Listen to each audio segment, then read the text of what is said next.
So IBA Dhaka university থেকে আপনারা যে 69 ইনটেক যে আসবে, এটা থেকে আপনারা সবাই এলিজিবল পরীক্ষা দেওয়ার জন্য। এখানে আমি বেশিরভাগকে চিনি যারা আছেন ক্লাসের পার্টিসিপেন্ট, কারণ তারা অলরেডি টোফেল ক্র্যাশ কোর্সটাতে আছে বা ফাউন্ডেশন কোর্সটাতে আছে। দু একজন আছে যাদেরকে একটু অপরিচিত মুখ লাগছে, হয়তো বা পরিচিত হয়ে নেব আমাদের কথা বলার ফাঁকে ফাঁকে বা আলোচনার ফাঁকে। সো হোয়াট এভার, আমি যে জিনিসটা জিজ্ঞাসা করছিলাম যে আপনারা কি সবাই এই বছর 69 ইনটেকে পরীক্ষা দেওয়ার জন্য এলিজিবল?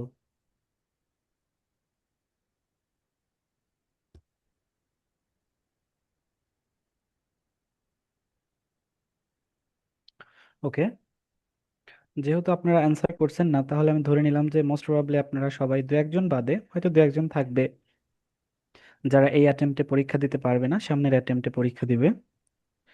সো এটা কোনো ব্যাপার না। এখন ওরিয়েন্টেশন ক্লাস, তবে ওরিয়েন্টেশন ক্লাসের আগে একটা আহ, আলোচনা করে রাখি, সেটা হচ্ছে যে আমাদের আইবি এর জন্য ম্যাথ খুবই গুরুত্বপূর্ণ। আর এই গুরুত্বপূর্ণ হওয়ার কারণটা হচ্ছে ম্যাথে বিগত কয়েক বছরে, মানে বিগত লাস্ট 3 or 4 ইয়ার্স ম্যাথের কোশ্চেনগুলো খুবই হার্ড হচ্ছে।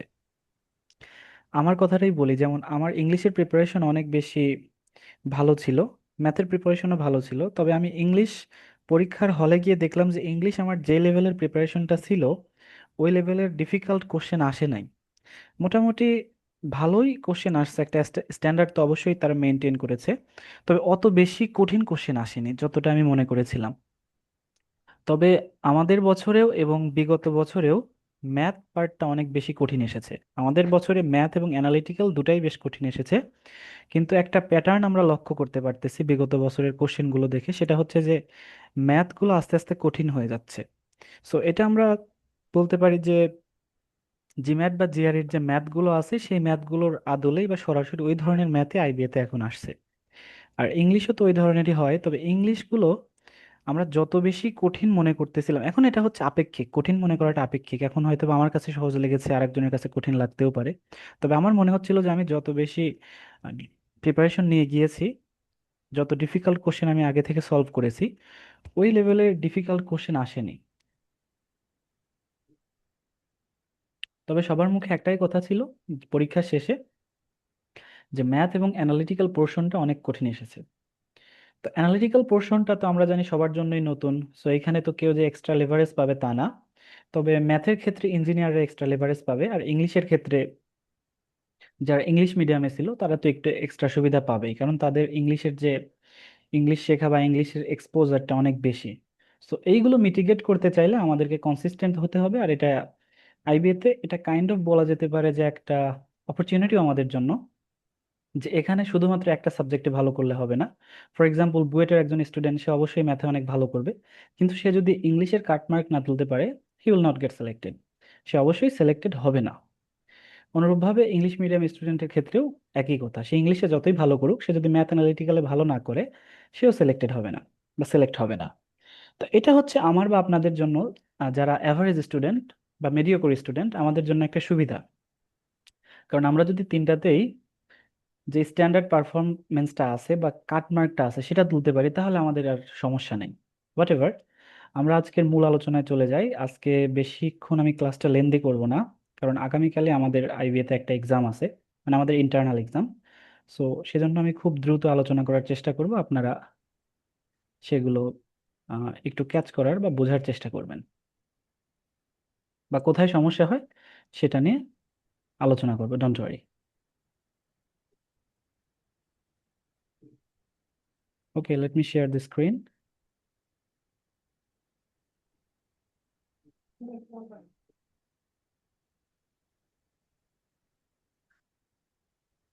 ওকে, so can you see the screen?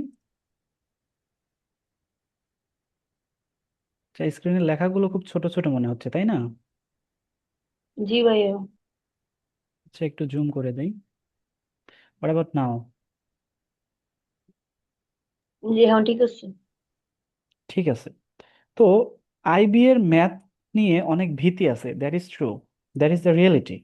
কিন্তু আইবি এর ম্যাথ যদি আপনি ভালোভাবে বোঝেন বা আপনি যদি ম্যাথগুলো পারেন, আই মিন যদি আপনি ম্যাথের মিনিং বোঝেন, তাহলে কিন্তু অনেকগুলো ম্যাথ আপনি করতে পারবেন। যেমন এই যে পোর্শনটা, এই পোর্শনটা আমি নিয়ে এসেছি যে আইবি এর যে আমাদের গত ইনটেকের যে এক্সাম হয়েছে, সেই গত ইনটেকের এক্সামের মধ্যে থেকে বেশ কয়েকটা কোশ্চেন ছিল যেগুলো একদমই সিম্পল। আপনার যদি কনসেপ্ট ক্লিয়ার থাকে বা আপনার যদি ফাউন্ডেশন শক্ত থাকে, তাহলে এই ম্যাথগুলো আপনি দেখলেই সহজে এগুলো সলভ করতে পারবেন। অবশ্যই প্র্যাকটিস তো দরকারই, কিন্তু একদম যে আহামরি সায়েন্টিস্ট লেভেলের যে কঠিন বা রকেট সায়েন্স, এমন ম্যাথ আপনি আইবিএতে পাবেন না। তবে ম্যাথগুলো যেটা সমস্যা হবে সেটা হচ্ছে কি, একটু টুইস্ট থাকবে, একটু পেঁচানো থাকবে, একটু ঘোরানো থাকবে। আমরা যদি গত বছরের কোশ্চেনটা একটু দেখি, এটা আমরা এটাতে পরে আসি। গত বছরের কোশ্চেনটা জাস্ট একটু দেখে নেই।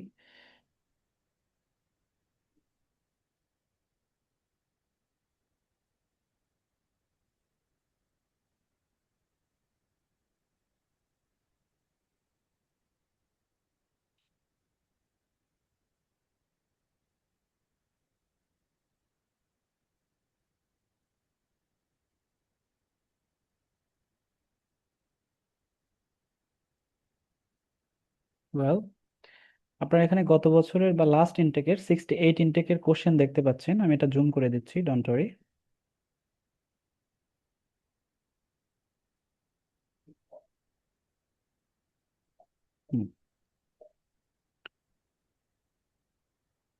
জুম করে দিচ্ছি। যে হচ্ছে, এটা হচ্ছে 68 ইনটেকের একটা কোশ্চেন, যেখানে আমরা প্রায় 25টার মতো ম্যাথ এসেছিল। কারণ গত বছর ইংলিশ এসেছিল 30 মার্কসের, ম্যাথ 25, অ্যান্ড অ্যানালিটিক্যাল সেটা ছিল 15 মার্কসের। এই মোট মিলে হচ্ছে আপনার 70 মার্কস, আর বাদ বাকি যে আমাদের রিটেন সেটা ছিল 30 মার্কসের। সো এখানে একটা জিনিস খেয়াল করেন যে ম্যাথ কিন্তু, আপনি যদি সামগ্রিকভাবে একটা প্রশ্ন দেখেন, এই প্রশ্নটা হঠাৎ করে যখন আপনার সামনে দেওয়া হবে, এখন ম্যাথের একটা ব্যাপার হচ্ছে, এখানে কিন্তু ডিফিকাল্টি লেভেলটা আপনাকে সাজিয়ে দেওয়া না, এটা একটু ডিফিকাল্ট, এটা কঠিন, এটা সহজ, এরকম ভাবে কিন্তু দেয়া নেই। এখানে কি দেওয়া আছে, সবগুলো প্রশ্ন তুলে দেওয়া আছে। আপনাকে কি খুঁজে বের করতে হবে, আপনাকে অ্যাটলিস্ট 40 to 50% অ্যান্সার করতে হবে। আপনি যদি 50% অ্যান্সার ম্যাথে করতে পারেন, আপনি ধরে নিতে পারেন যে হ্যাঁ, আপনি মোটামুটি সেফ। আর যদি 60% অ্যান্সার করতে পারেন, তাহলে তো মাশাল্লাহ, তাহলে আর ম্যাথ নিয়ে কোনো চিন্তার এখানে সুযোগ নাই বা কারণ নাই। তো সেইটা যদি বিবেচনা করেন, তাহলে দেখেন যে হচ্ছে, এই প্রশ্নটাই আমরা দেখি যে এখানে কি বলেছে। এখানে কি বলেছে, in a small town there were 3,300 registered voters. 75% of the voters were কি, who participated in the election, এরা ভোট করেছে। ইফ হ্যানসন রিসিভড, হ্যানসন একজন ক্যান্ডিডেট, আমরা বুঝতেই পারছি। Hanson received 594 votes, what percent of the vote did he receive. এখন যারা হচ্ছে কখনো পার্সেন্টেজ বা রেশিওর ম্যাথ করেছেন, তারা আমাকে বলেন তো এই ম্যাথটা কি আসলে খুব কঠিন?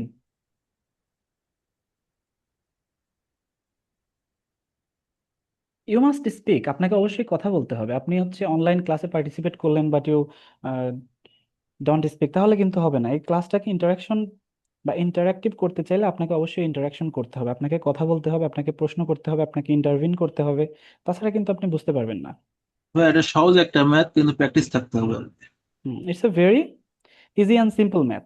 যেমন আমরা যদি দেখি যে আমাদেরকে কি বলছে, যে ছোট্ট একটা শহরে 3300 ভোটার কি রেজিস্টার্ড আছে, তার মধ্যে 75% ইলেকশনে পার্টিসিপেট করছে, তাই না? সো ইলেকশনে যারা পার্টিসিপেট করছে তাদের উপরেই তো আমরা এই যে ভোটটা বিবেচনা করব, হ্যানসন কত পার্সেন্ট পেয়েছে ভোট দেওয়া পার্সনদের মধ্যে। তো ইলেকশনে কতজন পার্টিসিপেট করছে সেটা আগে আমরা দেখে ফেলি। এটা আমরা কি করব, 300 ইন্টু কত, আমাদের 75 ডিভাইডেড বাই 100, অথবা 0.5ও লিখতে পারেন। তো এটা আমরা কেটে দিলাম। আমরা যদি 75 মাল্টিপ্লাই উইথ 33 করি, তাহলে আমাদের কত হচ্ছে, তাহলে আমাদের হচ্ছে 2475, 2475। এখন এই মাল্টিপ্লিকেশনটা আপনাদেরকে মারাত্মক ফাস্ট হতে হবে, কেননা আইবিএতে কিন্তু আপনি ক্যালকুলেটর পাবেন না। সো আজ থেকে, মানে রাইট নাও আপনারা ক্যালকুলেটর ব্যবহার করা বন্ধ করে দিন। আপনি যত বেশি মেন্টাল ম্যাথ করবেন, যত বেশি এরকম যোগ বিয়োগ গুণ ভাগ করবেন, তত আপনার এই ম্যাথ করার অ্যাবিলিটিটা ফাস্ট হতে থাকবে বা ফাস্ট হবে। এখন এটুকুই কিন্তু শেষ না, আপনাকে বলেছে কি, প্রশ্নটা দেখেন, আপনাকে বলেছে হ্যানসন একজন ক্যান্ডিডেট, সে রিসিভ করেছে কতটি vote, 594 94 votes. What percent of the vote did he receive? তার মানে মোট ভোট কাস্ট হয়েছে কতটি? 2475টি। 2475, এটা আলাদা। 2475। এখন এই হ্যানসন যে ব্যক্তি, সে কত পার্সেন্ট ভোট পেয়েছে? আমরা ধরে নিলাম যে সে X% ভোট পেয়েছে, এটা কি আমরা ধরতে পারি? জি ভাইয়া, আমরা, ধরতে পারি। হ্যাঁ, এটা ধরতে পারি। সো আমরা ধরে নিলাম যে সে, হ্যানসন, X% অফ 2475 ভোট পেয়েছে। তাহলে খেয়াল করেন যে যখন আমাদের 594 ইকুয়াল টু কত হচ্ছে, X% মানে কি, X/100 ইন্টু কত, 2475। তাহলে এটা উপরে দিয়ে আপনি ওই পাশে পাঠিয়ে দেন। 594 মাল্টিপ্লাই উইথ 100 ডিভাইডেড বাই কত, 2475 ইকুয়াল টু কত হচ্ছে? 594 মাল্টিপ্লাই করছেন আপনি, তার আরো দুইটা শূন্য বেড়ে গেছে, তারপর আপনি 2475 দিয়ে ভাগ করে দিয়েছেন। তো এটার আলটিমেট অ্যান্সারটা আসে হচ্ছে 24%। তাহলে দেখেন এই যে ম্যাথটা, এই ম্যাথটা কিন্তু আসলে কঠিন না। আপনার যদি জাস্ট বেসিক যে ম্যাথমেটিক্সটা আছে সেটা সম্পর্কে একটা আইডিয়া থাকতো, তাহলে এই ম্যাথটা আপনি পারতেন। এই ম্যাথটা কিন্তু আহামরি একটু কঠিন না। আপনার মনে হতে পারে যে এই ম্যাথ কত না কি কঠিন। সেরকম সহজ কিছু ম্যাথ আমরা এই ম্যাথগুলো দেখি, যেখানে কি বলছে, মিন মিডিয়ান দিয়ে একটা ম্যাথ করতে বলছে, যেটা আপনাকে মিন মিডিয়ান সম্পর্কে ভালো আইডিয়া থাকতে হবে, তাছাড়া আপনি পারবেন না। কিন্তু আগে আমরা সহজ সহজ ম্যাথগুলো দেখি। এখানে অনেকগুলো ম্যাথ আছে, যার মধ্যে ম্যাথগুলো কোথা কোথা থেকে আসছে সেগুলো আমরা আগে বিবেচনা করি। যেমন এই ম্যাথটা আমাদের কোথা থেকে আসছিল বলেন তো? পার্সেন্টেজ। পার্সেন্টেজ থেকে। হ্যাঁ, পার্সেন্টেজ থেকে আসছিল। আমাদের 1 নাম্বার ম্যাথের এইখানে হচ্ছে কি, আমাদের ওই যে ইসের জিওমেট্রিটা আছে না, যে আমরা হচ্ছে করে বের করি, কোয়াড্রেন্ট কোয়াড্রেন্ট করে বের করি, minus plus plus minus plus minus minus plus minus, এখান থেকে আসছিল।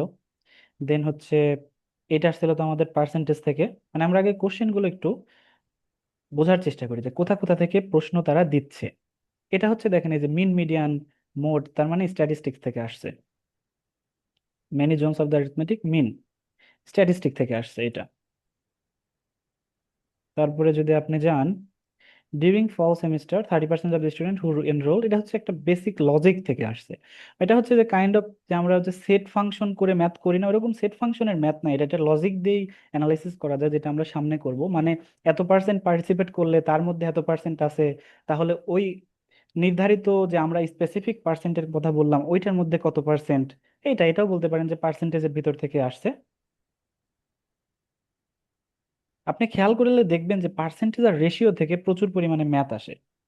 তারপরে যদি আমরা 5 নাম্বারে যাই, এগুলো হচ্ছে একটু ট্রিকি টাইপের ম্যাথ। এগুলো আপনার কাইন্ড অফ, আপনার যদি বেসিক ম্যাথমেটিক বলতে আমি বোঝাচ্ছি, বেসিক ম্যাথমেটিক মানে সবসময় অ্যালজেব্রিক এক্সপ্রেশন এগুলো বোঝাচ্ছি না, আমি বোঝাচ্ছি যে আপনি যদি জাস্ট হিসাব নিকাশটা একটু ভালো বোঝেন বা লজিক্যাল অ্যানালাইসিস করতে পারেন, লজিক্যাল একটা আইডিয়া আপনার থাকে, তাহলে এই ধরনের ম্যাথ আপনি সলভ করতে পারবেন।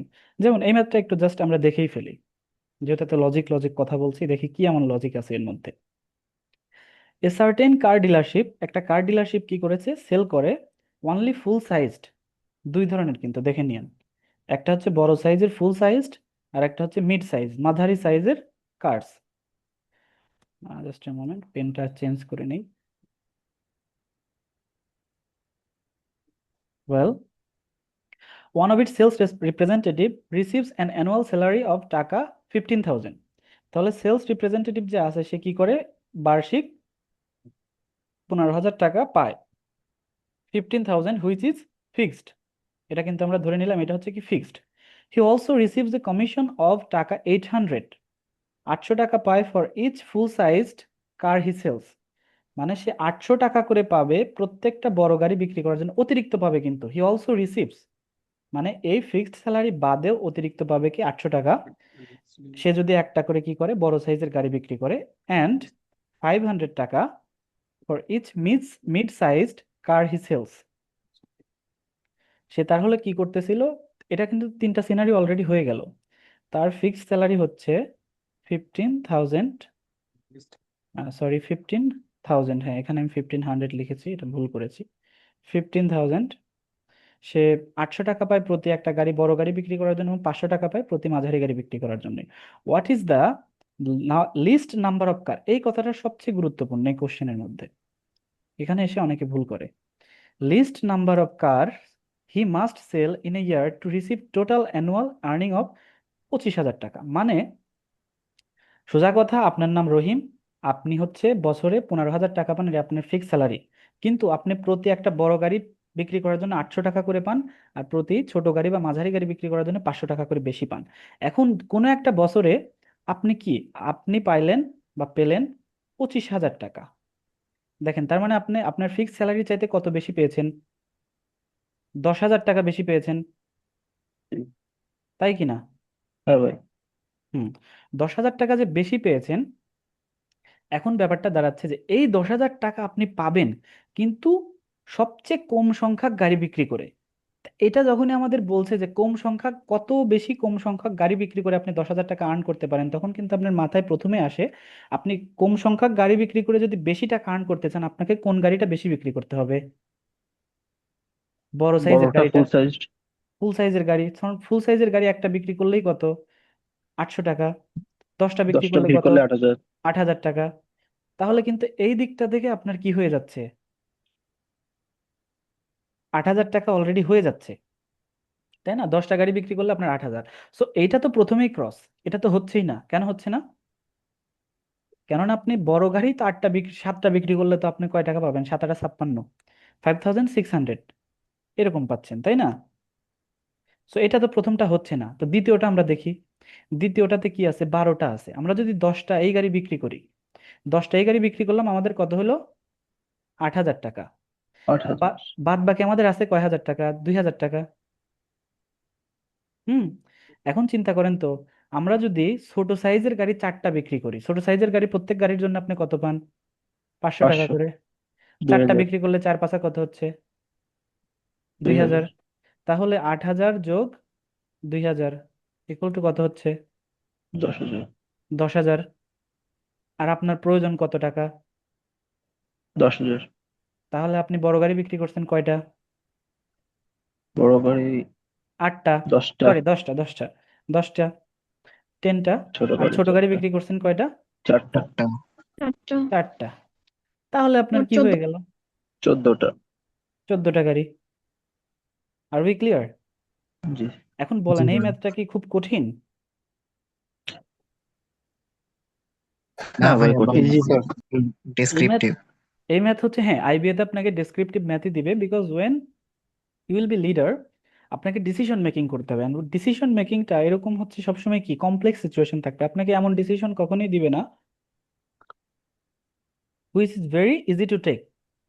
মানে আপনি যখন, মানে মূল কথাটা হচ্ছে কি, আইবিএতে আপনি আসছেন একটাই কারণ, সেটা হচ্ছে কি, you want to be the leader, you want to lead the industry. আপনি যে কোনো একটা ইন্ডাস্ট্রি অথবা একটা ইন্ডাস্ট্রিতে লিডার হতে চান, আপনার এন্টারপ্রেনিউর হতে চান।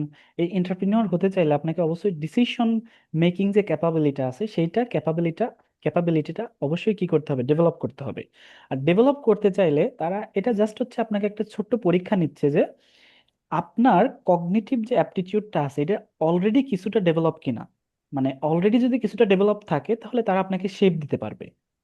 কিন্তু যখনই আপনি এটা পার করতে পারছেন না, তখন হয়তো বা তারা ধরবে যে, না, আপনার তাহলে আরেকটু ডেভেলপমেন্ট করতে হবে, তারপরে আইবিএতে আসতে হবে।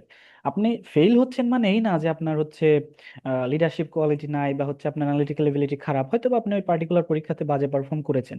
কিন্তু পরীক্ষা তো আসলে আপনার পারফরমেন্সটাই বিচার করবে, অন্য কিছু বিচার করবে না। ওয়েল, তারপরে প্রশ্নটাই দেখেন। আচ্ছা ভাই, একটা কোশ্চেন ছিল। হ্যাঁ, মাসুদ রানা ভাই বলেন। এই 68তম ইনটেকে এরকম সহজ ম্যাথ কতটা ছিল? সেটা নিয়ে সামনে আলোচনা করব, ডোন্ট ওয়ারি। ওকে। সেটার একটা পার্টিকুলার স্লাইডই আছে, সেটা নিয়ে আলোচনা করব। দেখেন, এখানে কি বলছে?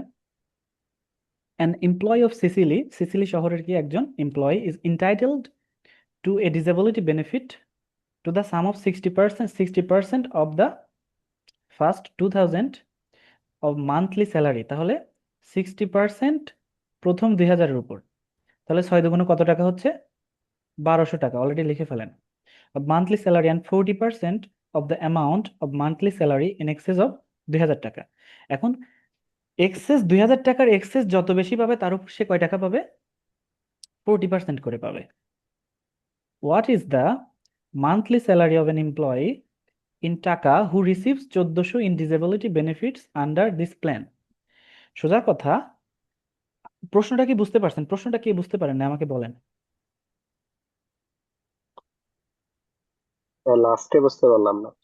ওকে, খেয়াল করেন বলছে কি যে আমাদের ঢাকা শহরে একটা কি আছে, একজন ডিসেবল পার্সন আছে, যাকে কি করা হয়, যাকে বেতন দেওয়া হয় প্রথম যে 2000 টাকা আছে তার ডিসেবিলিটির জন্য তাকে বেতনটা একটু বাড়িয়ে দেওয়া হয়। তার প্রথম 2000 টাকার উপরে তাকে 60% করে দেওয়া হয়। 60% মানে কি, 6 × 2 = 1200 টাকা, কারণ 0.6 ইন্টু 2000 ইকুয়াল টু কত? 0.6 ইকুয়াল টু 2000 ইকুয়াল টু কত? 1200। হুম, 1200 টাকা। এখন তারপরে আসে এই 2000 টাকা পাওয়ার পরে তার যে আরো বেশি অতিরিক্ত বেতন আছে, সেই অতিরিক্ত বেতনের প্রতি বেতনের উপরে মানে প্রতি পেমেন্টের উপরে সে কি পায়? 40% করে পায়। এখন আর 60% পায় না। প্রথম 2000-এর জন্যই সে 60% পাইতো, পরবর্তী বাদ বাকি যে অতিরিক্ত বেশি পায় তার জন্য সে 40% করে পায়। এখন কোনো এক বছরে বা কোনো এক মাসে তার যদি ডিসেবিলিটি বেনিফিটটাই শুধুমাত্র 1400 টাকা হয়, তাহলে ওই বছর তার আসল বেতন কত ছিল? What is the monthly salary? মানে ওই মাসে তার মান্থলি স্যালারিটা কত ছিল যে মাসে সে অতিরিক্ত বেনিফিট বা সুবিধা পেয়েছে? কত টাকা? 1400 টাকা। এখন আপনাকে কিন্তু 1400 টাকা নিয়ে মাথা ব্যথা করতে হবে না, because that person already got 1200 for কত টাকা? 2000 টাকা। সে কিন্তু 2000 টাকার জন্য অলরেডি 1200 টাকা পেয়ে বসে রয়েছে। তার মানে আপনার খেলাটা কিসের সাথে? 200 টাকার সাথে। হুম, 200 টাকা। আপনাকে এখন চিন্তা করতে হবে যে কত এর 40%-এর জন্য 200 টাকা সে পায়, এবং সেই টাকাটা 2000-এর সাথে যোগ করলে কত টাকা হয়। এইটা আপনি কি বুঝতে পেরেছেন, নাকি এখানে কোনো সমস্যা আছে?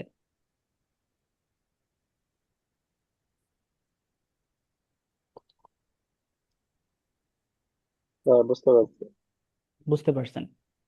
তো খেয়াল করেন তার বেতন তাহলে কত হবে? সে তো অলরেডি 2000 টাকা পেয়ে বসে রয়েছে, তাছাড়া তো আর তার এই 1200 টাকা অতিক্রম করতো না, কারণ 2000 টাকা পাইলেই তখন সে কি পায়? 1200 টাকা করে বেনিফিট পায়। সে যেহেতু 1400 টাকা বেনিফিট পাচ্ছে, তার মানে সে 2000 টাকার বেশি পাইছে। তো 2000 টাকার কত বেশি পাইছে এটা এখন আমাদের দেখার বিষয়। এখন কত এর 40% সমান সমান আমাদের 200 টাকা হয়। আমরা ধরলাম যে x-এর 40% সমান সমান আমাদের 200 টাকা, কারণ আমাদের তো 200 টাকার হিসাবই বের করতে হবে, তাই না? আমরা কি বুঝতে পারছি, নাকি এখানে আমাদের কনফিউশন আছে? জি শোয়েব ভাই, দেখতেছি, হুম, হ্যাঁ বুঝছি। ওকে ওকে, ভেরি গুড। আব্দুল্লাহ ভাই তাহলে আপনি আজকে আছেন না? জি জি আছে। ওকে ওকে। একটা জিনিস খেয়াল করেন, আমরা ধরে নিলাম যে x-এর 40%-এর জন্য 200 টাকা তার হয়। তাহলে x-এর 40% ইকুয়াল টু আমাদের কত? 40 / 100। 500। হুম, ডিভাইডেড বাই, তাহলে কত এত? তাহলে এই যে এখন হচ্ছে কি করেন, এই শূন্য টূন্য কেটে দেন, আর এটা ওই পাশে গিয়ে কি হয়ে গেল? 10 × 2 = 2000 হয়ে গেলে শূন্যটা এখানে সে চলে গেছে, আমি জাস্ট এক লাইন কম করলাম। আর এই চারটাই নিচে দিয়ে দেন, 2000/4। 4×5 আমরা কি জানি? 20, দ্যাট মিনস 500। এই যে আপু মনে হয় আগেই বলে দিয়েছিল যে 500, তার মানে ওই মাসে বা ওই পার্টিকুলার মান্থে দ্যাট পার্সন গট 2000 টাকা তো সে পাইছেই, প্লাস 500 টাকা পাইছে। মোট তার স্যালারিটা তাহলে কত হয়েছে? 2500 টাকা। এখন যদি ক্রস চেক করার জন্য আপনি একবার চেক করেন, তাহলে আমি আপনাকে বুঝাই, তাহলে একদম যাদের ক্লিয়ার হয়নি তাদেরও ক্লিয়ার হয়ে যাবে। সেটা হচ্ছে, এখানে খেয়াল করেন যে সে যখন 2000 টাকা পাচ্ছিল, 2000 এর 60% হয় 1200 টাকা। আর তার বাকি 500 টাকা পাচ্ছিল, এটা তো আমরা বের করলাম, সেটা দিয়ে এখন জাস্ট আমরা দেখি। 500 টাকার 40% হয় 4×5 = 20, মানে হচ্ছে 200 টাকা। এই দেখেন তার যে ডিসেবল বেনিফিটটা সেটা হচ্ছে 1400 টাকা হয় কিনা। মিলে গেছে? 1400। জি ভাই। ওকে, ভেরি গুড। তো তারপরে আমরা আসি, এখানে ট্রান্সকন্টিনেন্টালের ম্যাথ আছে, যে স্পিডের ম্যাথ, স্পিড, টাইম, ট্রেনের ম্যাথ, প্ল্যাটফর্মের ম্যাথ, এগুলো প্রচুর আসে। ব্যাংক, প্ল্যাটফর্ম, প্ল্যাটফর্ম বা টেনের ম্যাথ, মানে স্পিডের ম্যাথ সোজা কথা। তারপরে হচ্ছে what is the integer that can be express as product. এটা হচ্ছে জাস্ট বেসিক আপনার যে হচ্ছে ওই যে গণনাটা আছে বা অ্যারিথমেটিক আছে সেই টাইপের একটা ম্যাথ দিছে। এটা একটা খুবই ইজি একটা ম্যাথ, এটা দেখেন। কিন্তু এটা আমি দেখছিলাম আইবিএ তে আমার ফ্রেন্ডরা বের হওয়ার পর অনেকেই ভুল করছিল। What is the least integer that can be expressed as the product of four different integers, each of which has a value between -5 and 4?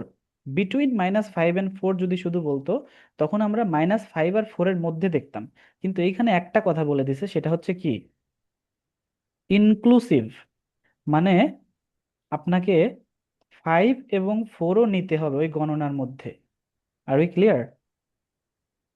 মানে ব্যাপারটা দাঁড়াচ্ছে এরকম, সংখ্যাগুলো কি কি, -5, -4, -3, -2, -1, 0 আছে, জিরোর তো প্রয়োজন নাই, 1, 2, 3 অ্যান্ড 4। এখন এর মধ্যে ডিফারেন্ট চারটা সংখ্যা আমরা নেব, ডিফারেন্ট চারটা সংখ্যার প্রোডাক্ট, প্রোডাক্ট মানে হচ্ছে কি মাল্টিপ্লিকেশন। আমরা মাল্টিপ্লিকেশন করব এবং সেই মাল্টিপ্লিকেশন করে আমরা সবচেয়ে ছোট সংখ্যা বানাবো। আপনারা তার আগে বলেন তো এখানে সবচেয়ে ছোট সংখ্যা কোনটা? -360। -360। কারণ আমরা কি জানি, আমাদের মাইনাস সামনে থাকলে যে সংখ্যাটা স্বাভাবিকভাবে প্লাসের ক্ষেত্রে বড় হয় সেইটাই হয়ে যায় কি সবচেয়ে ছোট সংখ্যা, তাই না? এটা তো আমরা একদম ছোটবেলা থেকেই জানছি। তো এখন এটা কি হইতে পারে আমরা একটু বিবেচনা করি যে কি কি আমরা গুণ করতে পারি, সেটা আমরা দেখি। আমরা যে কোনো চারটা সংখ্যা গুণ করবো। আমরা যদি প্রথম চারটা সংখ্যা গুণ করি তাহলে কত হয়, 4 5 20, 3 2 6, 6 2 12। কিন্তু যখনই হ্যাঁ, বিজোড় সংখ্যা, বিজোড় -3, সংখ্যা, হ্যাঁ হ্যাঁ, যখনই বিজোড়, -4, -3 আর হচ্ছে -10। সরি, 10 তো নাই এখানে। 10 তো নাই। একটা জিনিস খেয়াল করেন, আমরা কেন এই প্রথম চারটা কখনোই গুণ করব না, কেননা আমরা যখনই ইভেন সংখ্যক মাইনাস গুণ করব তখন সেটা কি হয়ে যাবে, প্লাস হয়ে যাবে। প্লাস হয়ে যাবে। আর প্লাস হয়ে গেলে তো এমনিতেই সংখ্যাটা বড় হয়ে যাচ্ছে, সো এখানে তো লিস্ট বা ছোট হওয়ার কোনো প্রবাবিলিটি নাই। দ্যাটস ওয়াই আমরা কি করব তাইলে, আমরা বিজোড় সংখ্যক মাইনাস তার সাথে প্লাস দিয়ে গুণ করব যাতে করে আমাদের সংখ্যাটা মাইনাসের দিকে বড় হয়। ওকে, মাইনাসের দিকে বড় হয়। তাহলে আমরা কি করতে পারি বলেন তো? প্রথম তিনটা মাইনাস আর গুণ করবে চার, চার দিয়ে। হ্যাঁ, তাহলে আমাদের কি হচ্ছে, -5 and -4 ইকুয়াল টু কত, 4 5 20 +20 ইন্টু কত বলছেন, -3, মানে -3 ইকুয়াল টু -3 × 20 = 60। আর 60-এর সাথে যখন আমরা, মানে মাইনাস আছে এখন প্লাস গুণ করলে তো প্লাসই, সরি মাইনাসই হবে। 4 × -60, 4 6 -24, 240, -240। এখন একটা চেক করতে পারেন, সেটা হচ্ছে কি -240-এর চাইতেও ছোট সংখ্যা বানানো যায় কিনা। যদি না বানানো যায় then this one will be answer, কেননা বাকি যে এই তিনটা কিন্তু অলরেডি কি হয়ে গেছে, এক্সক্লুড হয়ে গেছে, কারণ -240 এই তিনটার চাইতে বড়। আমরা যদি এখন -360-র চাইতে একটা বড় সংখ্যা, ছোট সংখ্যা না পাই, দেন -240 উইল বি দ্য অ্যান্সার। তো এখন আপনারাই বলেন এই ম্যাথগুলো কি আসলেই খুব কঠিন?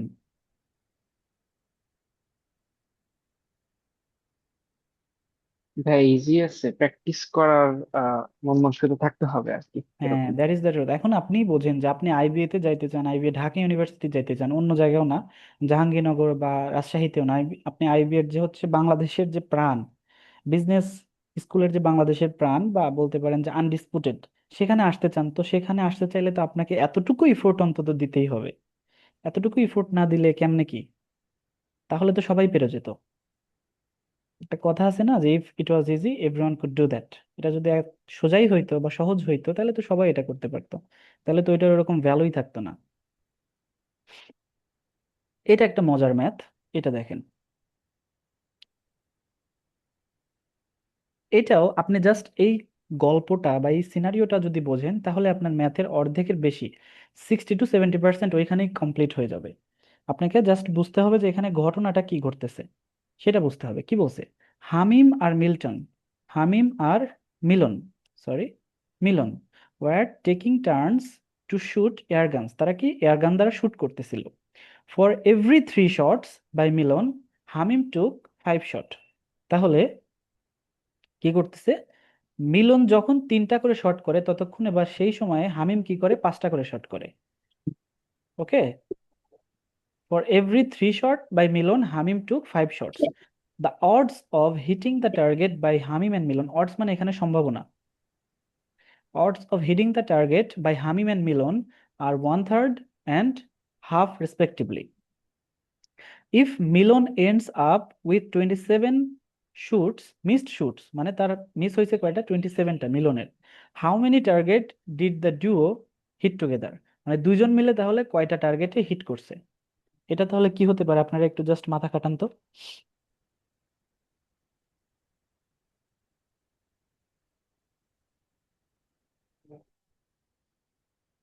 আচ্ছা, আপনাদের জন্য আমি জাস্ট একটু সিম্পল করে দিই, আমরা আগে রেশিওটা একটু ধরে নিই। হ্যাঁ, হামিম ডিভাইডেড বাই মিলন, আমরা কত জানি, হামিম আর মিলনের রেশিওটা কেমন, Hamim divided by Milon equal to, হামিমের প্রত্যেক 5টা শটের জন্য মিলন 3টা করে শট নিচ্ছিল, সেটাই তো, অথবা মিলনের 3টা শটের জন্য হামিম 5টা শট নিচ্ছিল, এটাই তো। এ পর্যন্ত তো ক্লিয়ার? জি জি ভাইয়া। ভাইয়া। জি ভাইয়া। ওকে, তারপরে দেখেন আপনাকে তথ্য দেওয়াই আছে, এখানে সবকিছু দেওয়া আছে, আপনাকে জাস্ট পড়ে পড়ে বুঝতে হবে। সম্ভাবনা অফ হিটিং মানে টার্গেটে হিট করার সম্ভাবনা হামিমের কত, 1/3, আর মিলনের কত, হাফ। মিলনের যদি হাফ থাকে আর মিলন 27টা কি করছে, শুট করছে, মানে 27টা লক্ষ্য ভেদ করছে, মিলনের সম্ভাবনা হচ্ছে হাফ, তাহলে মিলন কয়টা শুট করছিল মোট, 54। 54, 27 × 54, কারণ যেহেতু সে হাফ, তার সম্ভাবনা হচ্ছে হাফ, তাহলে যেহেতু 27টা হিট করছে মানে 54টা সে গুলি করছিল, 54টা গুলি করছে, তার মধ্যে অর্ধেক লাগছে, অর্ধেক হচ্ছে আপনার লাগেনি, যার কারণে আমরা এখানে বুঝতে বুঝতে পারতেছি কি 54। তাহলে হামিমের সংখ্যাটা তো আপনি জানেন না, বাট মিলনের সংখ্যা আপনি জানেন, মিলনের সংখ্যা কত, 54, আর এখানে কত, 5/3 তো আমরা জানি। এখন এইটা এই পাশে যদি আসে তাহলে 3 × 18 = 54 হয়, এটা উপরে চলে যাবে না, 18 3 × 18 = 54। আর এই তাহলে হামিমের মোট শুটের সংখ্যা কত, হামিমের মোট শুটের সংখ্যা হচ্ছে 5 × 18 = 90, তাই না? তাহলে যদি আমরা 90 + 54 করি কত আসে, 4, আর 9 9 × 5 কত, 14, 144। 144। এখন দেখেন এইটা হচ্ছে একটা ট্র্যাপ। ট্র্যাপ কিসের জন্য, এই 144 ওরা দিয়েই রাখছে, কারণ জানে যে অনেকেই এই 144 দিয়ে আসছে অ্যান্সার, আপনি বিশ্বাস, বিলিভ ইট অর নট, এটাতে কমপক্ষে 50%, 50 যদি ভুল হয় তাহলে অন্তত পক্ষে 40% এটাতে 144 দিয়ে আসছে, হুইচ ইজ রং। আপনাকে কি বলছে, হাউ মেনি টার্গেটস, এটা বলে নাই how many times did they shoot, আপনাকে বলেছে how many targets did the duo hit together. তাহলে ওরা তো শুট করছিল মোট 144টা, হামিম শুট করছে 90টা, আর ওই মিলন না কি ওর নাম, ও শুট করছে 54টা, মোট মিলে হয়েছে 144টা, মানে এদের মোট শুটের সংখ্যা, কিন্তু তারা মোট কতটি লক্ষ্য ভেদ করেছে সেটা আপনার কাছে চেয়েছে। সো আপনি তো অলরেডি জানেন যে হচ্ছে মিলন কয়টা ভাইয়া লক্ষ্য ভেদ করেছে, 57 না? মিলন হচ্ছে 27 লক্ষ্যভেদ করেছে, তাহলে হামিম কতগুলো করলো, হামিমের ক্ষেত্রে খেয়াল 30। করেন, হামিম আমি 30। 30। ভেরি গুড, কেননা হামিম 1/3 কি করেছিল, লক্ষ্যভেদ করেছিল। সো আপনি যদি 90 × 1/3 দেন তাহলে 3 × 3 = 90 হয়, তাহলে হামিম ইকুয়াল টু 30, 7, 3 আর 2 5, that means this one is the 57। Answer. So একটু ট্রিক থেকে যাবে, ম্যাথ একটু ট্রিক থেকে যাবে, কিন্তু আপনি যখন এই যে বারবার এরকম ধরা খাবেন না, যেমন আজকে ধরা খেলেন, এর পরবর্তীতে আপনি অ্যান্সার করার আগে অন্তত একবার কি দিবেন, ফাইনাল চেক দিবেন বা রিভিশন দিবেন, যে প্রশ্নটা বা কোশ্চেনের অ্যান্সারে কি চেয়েছিল, হোয়াট দে আস্কড ফর, তারা আসলে প্রশ্নে কি জানতে চেয়েছিল। ওকে, এখন আসি যে হচ্ছে এই কোশ্চেনটা একটা ক্লাসিক 9 10-এর একদম হুবহু ম্যাথ, 9 10-এর বই থেকে তুলে দেওয়া, একদম এসএসসির ম্যাথ, এসএসসি টাইপের ম্যাথ। এইখানে একটা সিনারিও আমরা আগে কল্পনা করার চেষ্টা করি, রেক্ট্যাঙ্গুলার পার্ক মানে কি, সেটা অবশ্যই কি হবে না, স্কোয়ার হবে না, কারণ হচ্ছে এখানে আমরা দিয়েই দিছে যে একটা সাইডের মান হচ্ছে 40 আর একটা সাইডের মান হচ্ছে 25, ইজ সারাউন্ডেড বাই ওয়াকওয়ে। আমরা আগে রেক্ট্যাঙ্গুলার মাঠটা আঁকায় ফেলি, এটা ধরেন যে আমাদের রেক্ট্যাঙ্গুলার মাঠ, এইদিকে হচ্ছে আমাদের 40 মানে এই সাইডটা, আর এই লম্বা সাইডটা হচ্ছে আমাদের 25। সরি, প্রশস্ত বা এই প্রস্থটা হচ্ছে 25 with. The walkway is paved except for a square flower bed walkway surrounded by walkway. Surrounded by walkway মানে যে এই চারদিকে একটা কি আছে, ওয়াকওয়ে বা রাস্তা, হাঁটার রাস্তা আছে। Hmm really very sorry, it's extremely difficult to write with that. এই বোর্ড দ্বারা লেখাটা হচ্ছে আসলে খুবই ডিফিকাল্ট। সো এই চারদিকে কি আছে, একটা ওয়াকওয়ে আছে, কিন্তু তার মধ্যে আর একটা শর্ত আছে। দেখেন যে দা ওয়াকওয়ে ইজ পেভড। পেভড মানে কি, ওই যে ইট ফেলানো আছে বা কিছু একটা ফেলানো আছে, টাইলস বসানো আছে। পেভড মানে কোনো কিছু দ্বারা, মানে পেভড দ্য ওয়ে আমরা যে বলি না, রাস্তা তৈরি করে দেওয়া। পেভড মানে হচ্ছে কোনো কিছু সুন্দরভাবে স্তরে স্তরে সাজানো আছে, ইট বা পাটকেল যেটাই থাকুক। পেভওয়েতে, সরি ওয়াকওয়েতে পেভড করা আছে কতটুকু জায়গা, সবটুকু জায়গা except for 4 metre place with sides of 4 metre place square flower bed. তার মানে কি, এটা কি হবে, প্রত্যেক সাইডে 4 মিটার করে, যেহেতু স্কোয়ার ফ্লাওয়ার বেড বলছে, এক সাইডে 4 মিটার, তার মানে ওইটার এরিয়াটা হবে 4 4 16। Placed at one corner of the walkway, মানে যে কোনো একটা কর্নারে, আমরা ধরলাম যে এই কর্নারটাতেই, এই কর্নারটাতে কি করা আছে, এই যে 4 মিটার করে দৈর্ঘ্য, প্রত্যেক দিকটাতে 4 মিটার করে। এই যে জায়গাটা, এই জায়গাটা হয়তো বা খুঁড়ে তুলে ফেলা আছে, যেখানে হচ্ছে ওইখানে পেভমেন্ট করা নাই, ইট ফেলানো নাই, এখানে হয়তো বা মাটি খোঁড়া আছে। দি area of the paved pathway, মানে পেভড পাথওয়ের যে এরিয়াটা, মানে এইটুকু বাদে, এইটুকু বাদে রাস্তার যে এরিয়া, সেটা কতটুকু, সেটা হচ্ছে 568, 568 metre square. What is the width of the walkway in metres. তাহলে এই যে ওয়াকওয়ে, এটার প্রশস্ততা কত, মানে এই দিক থেকে এইটুকু দূরত্ব কত, এইটুকু দূরত্ব তো সব জায়গায় যেহেতু সমান, তো যে কোনো এক জায়গার এইটুকু দূরত্ব কত তা আমাদেরকে বের করতে বলছে। তো প্রথমেই আসি যে আমাদের যে এই যে আমাদের বাগানটা বা রেক্টেঙ্গুলার পার্ক, এই পার্কটার এরিয়া কত, পার্কের ভিতরের এরিয়া কত, 40 × 25, 40 × 25, আর 4 25 কত হয়, 100, সাথে একটা শূন্য, 1000। তার মানে 1000 মিটার স্কোয়ার হচ্ছে আমাদের এই রেক্টেঙ্গুলার এরিয়ার, যে হচ্ছে আমাদের এরিয়াটা, সেটা 1000 মিটার স্কোয়ার। কিন্তু আমাদেরকে চাইছে কি, আমাদের চাইছে যে এই রাস্তার প্রশস্ততা কতটুকু, সেটা বের করা তো আমাদের কাছে মনে হচ্ছে একটু ডিফিকাল্ট। তাহলে কি করা যেতে পারে, can someone give me an idea?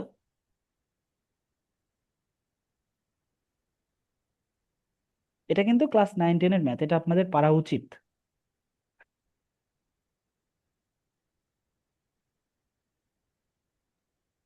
ভাই ওই 568 বিয়োগ দিতে হবে 1000 থেকে, তারপর হচ্ছে গেলো ওই সূত্র বসাই করতে হবে। 568 আমরা কিভাবে, কেন বিয়োগ দেব? ওই যে পথ, তাহলে তো আমরা কিছুটা পথের হয়েছে, ক্ষেত্রফল পাবো। কিছুটা হচ্ছে, পথের কিন্তু পথের ক্ষেত্রফল পাবো। পুরোটা হচ্ছে না, 1000 থেকে বিয়োগ দেব না আমরা, হচ্ছে চিন্তা করেন, প্রথমে একটা জিনিস চিন্তা করেন, যে জাস্ট মোমেন্ট, আমরা এরকম ভাবে চিন্তা করি, আমাদের একটা এরকম রেক্টেঙ্গুলার,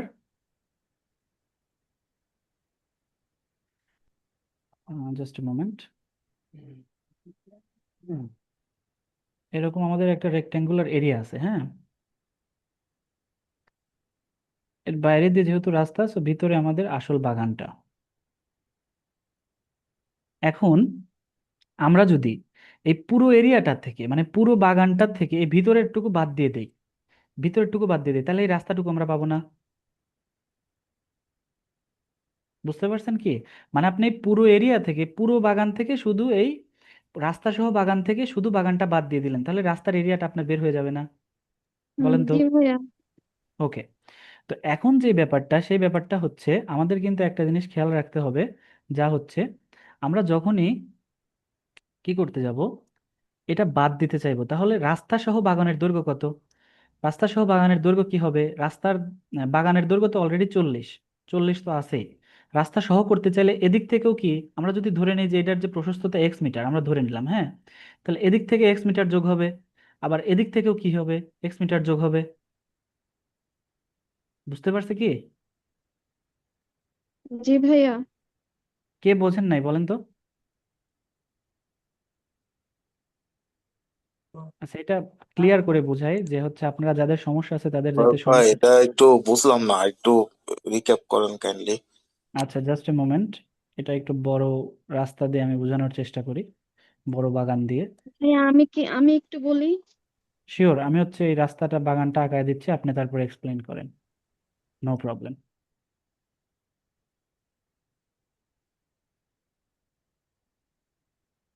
তো এটা ধরেন যে হচ্ছে আমাদের রাস্তা সহ বাগানটা, আর এটা ভিতরে হচ্ছে আমাদের শুধু যে বাগান আছে সেই বাগানটা। হুম।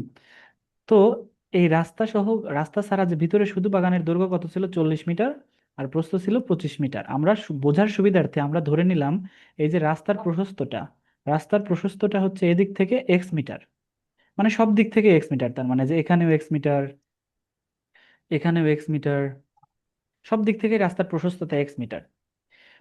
তো এখন যদি আমরা এই রাস্তাটা সহকারে বাগানের দৈর্ঘ্য বের করতে চাই, বাগানের দৈর্ঘ্য অলরেডি 40 মিটার আছেই, তার সাথে এপাশের এক্স আর এপাশের এক্স আমাদের যোগ করতে হবে না? জি ভাইয়া। হুম। তার মানে দুইটা এক্স যোগ হচ্ছে, তাহলে না আমরা এই যে পুরো এরিয়াটা পাবো। কেননা 40 প্লাস এদিকের এই এক্স আর এদিকের এক্স যোগ করলেই তো আমাদের কি হচ্ছে, পুরো রাস্তা সহ বাগানের দৈর্ঘ্যটা হচ্ছে। তাহলে আলটিমেটলি আমাদের কত হয়ে যাচ্ছে, 40 + 2x। এটা তো শুধু দৈর্ঘ্য হলো। এখন প্রস্থের ক্ষেত্রেও কিন্তু সেম। আপনি প্রস্থের ক্ষেত্রে যদি এই পুরো এরিয়াটা পেতে চান, তাহলে এই যে অতিরিক্ত যে x মিটারটা আছে, এই x মিটার এদিক থেকেও যোগ হবে, এই x মিটারটা এদিক থেকেও এসে যোগ হবে 25-এর সাথে। সো আলটিমেটলি গিয়ে দাঁড়াবে যে 25 + 2x। এখন কে বোঝেন নাই বলেন?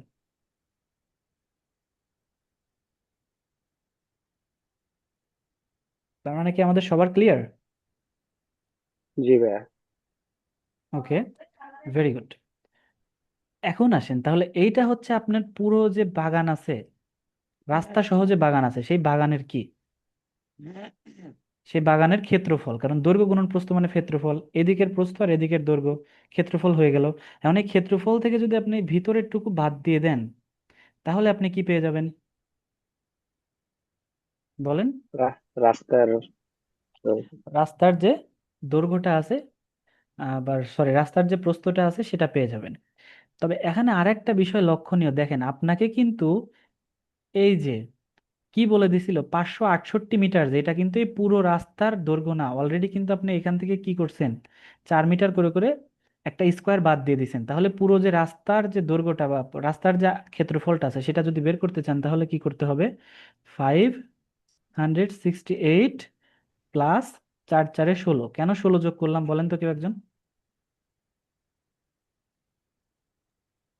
কারণ দরকার 4 মিটার করে তো এখানে বাদ দেওয়া আছে।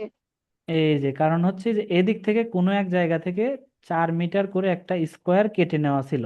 তো আপনি পুরো এরিয়াটা তো আর আপনি তাহলে 568 মিটারের মধ্যে নাই, আপনি খালি হচ্ছে পেভড ওয়েটা বা পেভমেন্টের কথা বলতেছেন, কিন্তু পুরো এরিয়াটা আপনি জানতে চাইলে এইটার সাথে কি করতে হবে, যোগ দিতে হবে। আর এই এরিয়াটা যোগ দিতে চাইলে স্কোয়ারের ক্ষেত্রে আমাদের এরিয়া বের করার নিয়ম কি, এ স্কোয়ার, এখানে এ কত, 4, আর 4 স্কোয়ার করলে কত হচ্ছে, 16। আমরা কি clear? Okay, I think we are clear. তারপরে যদি এটা আমরা যোগ করি তাহলে আলটিমেটলি কত হয়ে যাচ্ছে, 584। সো এখন আসেন, এগুলো একটু মুছি তাহলে আমাদের বুঝতে সুবিধা হবে।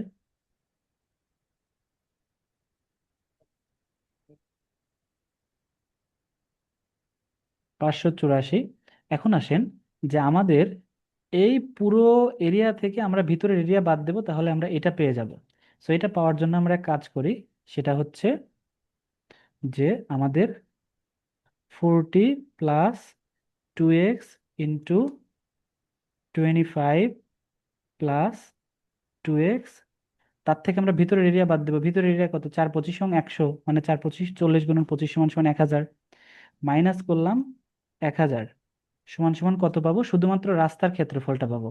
আর রাস্তার ক্ষেত্রফল আমাদের কত, এই যে এর সাথে আমরা 16 যোগ করে কত পাইছি, 584। 584। এখন আমরা যখন এটা সলভ করব, বা একটা কাজ করেন, 40 + 2x = 25 + 2x সমান সমান কত হচ্ছে, 1000 ওই পাশে গিয়ে প্লাস হয়ে যাচ্ছে 1584। সো 1584 হচ্ছে। এখন একটা জিনিস আপনাকে দেখতে হবে, এখানে মাল্টিপ্লাই আছে, এখানে একটা জিনিস দেখতে হবে যে হচ্ছে কত কত গুণ করলে আমাদের কত হচ্ছে, এই 1584 হয়ে যাচ্ছে। আপনি যদি এখন এটা ভাঙতে যান তাহলে অনেক বড় হবে, কিন্তু আপনি শুধুমাত্র কি করতে পারেন, এই যে এখন অপশন টেস্ট করে করে আপনি এটার ভ্যালু বের করতে পারেন। যেমন আমরা যদি 3 দিয়ে গুণ করি, 3 দিয়ে গুণ করলে এখানে এক্স এর মান যদি 3 হয় তাহলে কি হয়ে যাচ্ছে, 46, 46, 46। আর 25-এর সাথে আবার 3 দিয়ে যোগ করলে কত হচ্ছে, 25 আর 6 কত হচ্ছে বলেন তো? 31, 31। এই দুটা গুণ করলে কত হচ্ছে,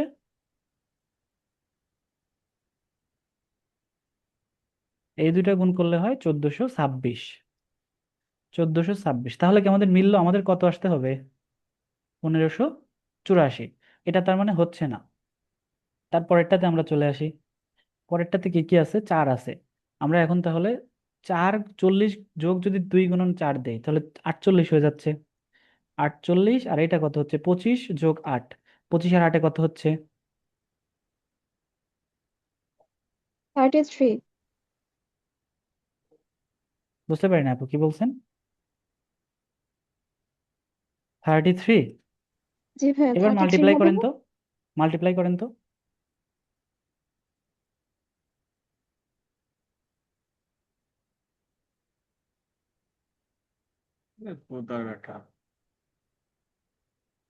ভাইয়া এটা মিলে 1584। ওকে, ভেরি গুড, 1584। তাহলে আমাদের অ্যান্সার কত হবে, এক্স এর ভ্যালু কত আসবে, এক্স এর ভ্যালু আসবে আমাদের 4। তার মানে এই যে ও, রাস্তার প্রশস্ততা কত করেছিল, এই দিক যদি আমরা চিন্তা করি, এই দিকে সে কতটুকু করেছিল, 4 মিটার করেছিল। এই যে এদিকের যে প্রশস্ততা, এদিকে সব জায়গায় 4 মিটার করেছিল, মানে এই যে এইখানের যে প্রশস্ততা সেটা হচ্ছে কি 4 মিটার করে সব জায়গা। আমরা কি ক্লিয়ার? এই ম্যাথটার কনসেপ্ট বোঝা প্রয়োজন ছিল, কনসেপ্ট বুঝতে আমাদের অনেক সময় লাগছে, কিন্তু আপনি যখন এই ম্যাথটা বুঝবেন, আপনি এটার কনসেপ্ট ক্লিয়ার থাকবে, এটা করতে আপনার বেশি সময় লাগবে না। তো তারপরে আসি, যে হচ্ছে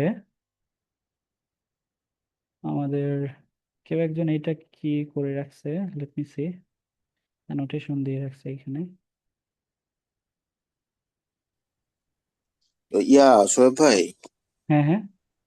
আচ্ছা, এই ম্যাথ গুলো প্রতিটা করার জন্য যদি অ্যাজিউম করি কতক্ষণ সময় থাকে হাতে? এত অল্প সময়ে এত ক্যালকুলেশন কিভাবে সম্ভব? এখন ব্যাপারটা হচ্ছে যে ভাই আপনি কিন্তু কি করেন না, প্রতি ম্যাথে সেম সময় দেন না, আবার আপনি প্রতি ম্যাথ করতেও যান না, দ্যাট ইজ দ্য রিয়েলিটি। আপনি যদি সব ম্যাথ অ্যাটেম্প্ট করেন তাহলে আপনি হচ্ছে ভুল করছেন। You must select which one you না, আর গোনা অ্যাটেম্প্ট। এটার সাইকোলজি কিভাবে বিল্ড আপ হবে যে এই ম্যাথটা আমি পারবো, বা আমার কাছে মনে হচ্ছে এটা তো যেটা হচ্ছে করার আপনার মতো, প্র্যাকটিস করতে তখন আমি করতে। ভুলটা যদি হাত দেই তখন আমার তো তাহলে আপনি সময় টাইম খেয়ে ফেললে নষ্ট হয়ে গেল। সমস্যা। আপনি পরে যখনই একটা দেখবেন যে ফেলিওর হলাম। একটা ম্যাথ, যেটাকে বলা হচ্ছে সাঙ্ক কস্ট ফ্যালাসি, আপনারা যখন আইবিএ তে আসবেন, ম্যানেজমেন্ট লিডারশিপ ফর ম্যানেজমেন্ট, সেটা হচ্ছে তানিশা বক্স ম্যাম, হার্ভার্ডের ম্যাম, হার্ভার্ড থেকে উনি পিএইচডি করা, তিনি হচ্ছে একটা জিনিস শিখাবে, সেটা হচ্ছে sunk cost fallacy. Sunk cost fallacy. Sunk cost ফ্যালাসিটা হচ্ছে এইরকম, মানে এই ক্ষেত্রে ট্র্যাপে পড়া যাবে না। ধরেন যে আপনি একটা প্রজেক্ট শুরু করছেন, সেখানে আপনি অলরেডি অনেক টাকা ঢেলে ফেলছেন, but that project is not feasible. ওই প্রজেক্টটা আপনাকে কি দিচ্ছে না, আপনাকে আউটপুট দিচ্ছে না, কিন্তু আপনি স্টিল এখনো আপনি সেখানে টাকা ঢালছেন এই জন্যই যে আপনি অলরেডি সেখানে অনেক টাকা ঢেলে ফেলেছেন। অনেকে এরকম বলে না, শুনতে শুনবেন যে হচ্ছে একটা লস প্রজেক্ট, সেখানে তবুও মানুষ টাকা ঢালতেছে। মানুষকে যদি বলো তুমি এখনো কেন এখানে ইনভেস্ট করতেছো, সে তখন বলে কি, আমি এখানে অলরেডি অনেক টাকা ঢেলে ফেলেছি, এখন আমার ব্যাক করার কোনো কি নাই, সুযোগ নাই। তো সেটাকে বলা হচ্ছে সাঙ্ক কস্ট ফ্যালাসি। এই সাঙ্ক কস্ট ফেলাসিতে পড়লে চলবে না। আপনি একটা কোশ্চেন হয়তোবা 2 মিনিট কি করে ফেলেছেন, ইনভেস্ট করে ফেলছেন, আপনি বুঝতেছেন যে এটার অ্যান্সার বের করা টু মাচ ডিফিকাল্ট, আপনি ওই সময় ব্যাক করতে হবে, right now, at that moment আপনি কি করবেন, ব্যাক করবেন। কারণ ওই ম্যাথে যদি আপনি ট্র্যাপ হয়ে যান, ওইখানে যদি আপনি 5 মিনিট খেয়ে ফেলেন, আর 5 মিনিট খেয়েও যদি 1 মার্ক পান, তাতে কি কোনো লাভ আছে? ওই 5 মিনিটের জন্য ওই যে অতিরিক্ত 3 মিনিট খাইলেন, অতিরিক্ত 3 মিনিট কোথাও না কোথাও 2-3টা ইজি ম্যাথ বসে রয়েছে। আর বিশেষ করে ইজি ম্যাথগুলো শেষের দিকেই থাকে। আপনি একটা খেয়াল করবেন, ইজি ম্যাথগুলো আবার শেষের দিকে থাকে, এটা বললেও ভুল, কেননা তাহলে তো স্টুডেন্ট আবার চালাকি করে শেষের থেকে অ্যান্সার করা শুরু পরে করবে। ভাই তো আসলে তাড়াহুড়া করে দেখা যাচ্ছে যে পরে হুম, রিটেন কম্প্রিহেন্সিভ আদার্স এগুলো আর হচ্ছে না ভালো, তাই তো? রিটেন বের করা হচ্ছে। কম্প্রিহেন্সিভের না, না, রিটেনের জন্য আপনি আলাদা আলাদা টাইম, আপনার যখন 1.5 আওয়ার শেষ হয়ে যাবে তখন হচ্ছে আপনার যে ওএমআর শিটটা আছে সেটা ওনারা ও নিয়ে আচ্ছা নেবে। তারপর ও অতিরিক্ত আচ্ছা। যে 30 মিনিটসটা সেইটা হচ্ছে আপনি কিসের জন্য পাবেন, সেই 30 মিনিটটা আপনি রিটেনের জন্য পাবেন। সো এখানে এরকম সুযোগ নাই যে হচ্ছে আপনি আলাদা এই, আলাদা আর কি করে নিবে, হ্যাঁ? হ্যাঁ, আলাদা আলাদা করে নেবে। মানে ব্যাপারটা আমি আপনাদেরকে বুঝাই, আপনার অ্যান্সার স্ক্রিপচার বা আপনার কোশ্চেন যেটা, কোশ্চেনেই কি থাকবে, রিটেনের জন্য জায়গা থাকবে। কোশ্চেনের প্রথম 2 পেজে ধরেন যে এরকম প্রশ্ন থাকলো, পরবর্তী 2 পেজে একটা রিটেন দেখা থাকলো যে AI in modern work space বা AI artificial intelligence and its importance, এরকম একটা প্যারাগ্রাফ লিখতে বললো ওই কোশ্চেনের উপরেই। সো আপনি কি করতে পারছেন না, ওই কোশ্চেনটা তাহলে নিয়ে আসতে পারছেন না। আর আপনি অ্যান্সার করবেন কোথায়, আপনাকে একটা ওয়েমার শিট দিবে যেখানে এরকম 1 2 3 4 5টা করে অপশন থাকবে, সেগুলো করার পরে ওই যে 1.5 আওয়ার্স পরে ওইটা আপনার কাছ থেকে নিয়ে নেবে। আর উই ক্লিয়ার? আচ্ছা আচ্ছা। ভাই এখন একটা প্রশ্ন রেইজ হচ্ছে, যেটা হচ্ছে এখানে আইবিএতে কি ম্যাথে কি মানে এখানে কি কাট মার্ক আছে নাকি পাস অবশ্যই করলেই কাটমার্ক হবে হবে। তো সবগুলোতে পাস তারপর পাস ভাইভাতে? মার্কটাকে কাটমার্ক বলে, বুঝছেন? মানে পাস মার্কের কোনো আইডিয়া নাই, ডেফিনিশন নাই, পাস মার্ক মানে কাটমার্ক, আর রেশিও কাটমার্ক দেখবো মানে সবার পাস উপর। মার্ক। হুম, হুম। আচ্ছা। আপনি কাটমার্ক তাহলে পেয়েছেন মানে আপনি পাস করেছেন, বা আপনি পাস করেছেন মানে আপনি কাটমার্ক পেয়েছেন, সেম। অ্যারাউন্ড মানে কত থাকলে আর কি বোঝা যায় যে হতে পারে মানে ম্যাথে আর কি? It depends actually. এটা এমনও হইতে পারে যে হচ্ছে 8 9-এও আপনি হচ্ছে ওই বছর সিলেক্ট হয়ে যাচ্ছেন, মানে হয়তো বা আপনি, 25টার মধ্যে? হইতে পারে। সেটা হচ্ছে ডিপেন্ড করে কোশ্চেন কত ডিফিকাল্ট হচ্ছে। আচ্ছা আচ্ছা। মানে কোশ্চেন কতজন যদি আনসার অনেক করতে বেশি পারছে আর কি? ডিফিকাল্ট হয়, কোশ্চেন যদি অনেক বেশি ডিফিকাল্ট হয় তখন কাট মার্ক কমে যায়, এবং কোশ্চেন যদি সহজ হয় তাহলে কাট মার্ক বেড়ে যায়। That's it. তাহলে তো সহজ হলেও পারলেও দেখা যাচ্ছে পরে হচ্ছে না, এটা তো আরেকটা ডিফিকাল্টি। সেটাই। সেজন্য কোশ্চেনটা স্ট্যান্ডার্ড হওয়া জরুরি। আপনার যদি প্রিপারেশন ভালো হয় তাহলে আপনার জন্য কোশ্চেন হার্ড হওয়াটাই বেটার। কেননা আপনি তখন দেখবেন যে হচ্ছে ওই হার্ড কোশ্চেনের অল্প কিছু অ্যান্সার করতে পারলে আপনি চান্স পেয়ে যাচ্ছেন। এই মানে জন্য অ্যাটলিস্ট 25টার অর্ধেক যদি 12টা অ্যাটলিস্ট টার্গেট রাখি তাও কি 12টা মোটামুটি হলে পারে মোটামুটি আপনি একটা ভালো অবস্থানে আছেন, ধরতে পারেন। যে কোনো পরীক্ষাই হোক সেটা আর কি, তাই তো? তবে যে একদম কোনো ইনটেক। আলটিমেটলি এরকম ভাবে বলা যায় না যে সব হয়েই যাবে, না। 12টা হলে আপনি মোটামুটি সেফ সাইডে আছেন, তবে 60% হলে আপনি আরেকটু ভালো। আচ্ছা। আমার আর কথা কি, বলেন মানে ভাই? ইন রিগার্ড অফ ইংলিশ যেটা আছে পার্ট, সেটা কি হবে? ওই রকমই আপনারা 60% অ্যান্সার করার চেষ্টা করবেন। যদি 50% হয় তাহলে মোটামুটি হইতে পারে, তবে 60% হলে you are on the safe side মোটামুটি। এখন পর্যন্ত পরীক্ষার কোশ্চেন এবং পরীক্ষার সিলেকশন বা সবকিছু বিবেচনা করে মানে বলা যায় 60% হলে আপনি বেসড অন ভালো আছেন। আর্লিয়ার যত পরীক্ষা হুম, মানে ওই ইনটেক গুলো সবগুলোর উপর বেস হ্যাঁ। করলে আর কি তো এরকম সেটাই একটা বোঝেন যে অ্যামাউন্ট। হচ্ছে আপনার 70টা কোশ্চেন আছে, আপনি যদি এখানে 60% পান তাহলে 6 7 42 মার্ক পেয়ে যাচ্ছেন। আর 45 পাওয়া মানে আইবিএফ এ 70-র মধ্যে অনেক ভালো কর, আপনি মোটামুটি আপনার রিটেন সিকিউর। এখন আপনি ভাইবার জন্য প্রিপারেশন ভাইভাতেও নেন। কি পাস করতে হয় নাকি মানে ওটা তাদের পাস করতে হয়, প্যানেল দ্যাট ইজ সিদ্ধান্ত কমপ্লিটলি নেবে? ডিফারেন্ট। না, না, ভাইভাতেও আপনাকে আলাদাভাবে পাস করতে হবে। আপনি রিটেনে যখনই সিলেক্ট হয়ে গেছেন, all the candidates are same, it doesn't matter একজন বেশি পেয়েছে একজন কম পেয়েছে। এটা দেখবে আপনাকে না? ভাইভাতে আলাদাভাবে জাজ করা হবে, কারণ ভাইভাতে তারা ও হচ্ছে আচ্ছা। আপনার রিটেনের মার্ক দেখে তারা আপনাকে ইভালুয়েট করবে না, তারা আপনাকে অন দা স্পট ইভালুয়েট করবে। আর এই আচ্ছা আচ্ছা। ইভালুয়েশনের ক্ষেত্রে যদি আপনি বাদ পড়েন তাহলে আপনি যদি ফার্স্টও আসেন রিটেনে, আপনি বাদ। তাহলে কথা এটা ক্লিয়ার? পুরো মানে অ্যাপ্রেসমেন্টটাই হচ্ছে এরকম করে পুরোপুরি ডিফারেন্ট একটা এক্সাম তার মানে হবে। এখানে মানে প্রত্যেকটা হ্যাঁ। স্টেপই ইম্পর্টেন্ট, কোনো একটা স্টেপকে স্কিপ করার সুযোগ নাই। আপনাকে ইংলিশ, ম্যাথ, অ্যানালিটিক্যাল, দেন এই তিনটা তো গেল আপনার হচ্ছে এমসিকিউ পার্ট। ইভেন রাইটিং এও, মানে রিটেনেও আপনাকে কি করতে হয়, পাশ করতে হয়। যখন এই সবগুলোতে পাশ করে ফেলবেন, দেন আসে কি, ইন্টারভিউ আর ভাইবা। রিটেনে লিস্ট মানে কত মার্কস পাওয়া লাগে? রিটেনটা আসলে অনেকেই কি বলবো, রিটেন সহজ বলে অনেকে বাদ দেয়। রিটেন যদি আপনারা জাস্ট বেসিক কিছু আইডিয়া থাকে বা আপনারা একটু প্র্যাকটিস করেন, বা যখন দেখবেন যে আমি লং কোর্সে রিটেন আপনাদেরকে প্র্যাকটিস করাবো ওই যে কিছু টেমপ্লেট দিয়ে, ওগুলো প্র্যাকটিস করলে আপনাদের রিটেনে বাজে হওয়ার কোনো সম্ভাবনাই নাই, কেননা ওই একই জিনিস দিয়ে একটা টেমপ্লেট দিয়ে প্রায় সবগুলো আর্গুমেন্টেটিভ রাইটিংই লেখা যায়। আর এসে লেখার ক্ষেত্রে আপনাদেরকে বা অ্যাপ্লিকেশন লেখার ক্ষেত্রে ওই প্রভাব প্রবাদ বাক্যটা আপনাকে জানতে হবে। আচ্ছা শোয়েব ভাই, একটা কোশ্চেন ছিল।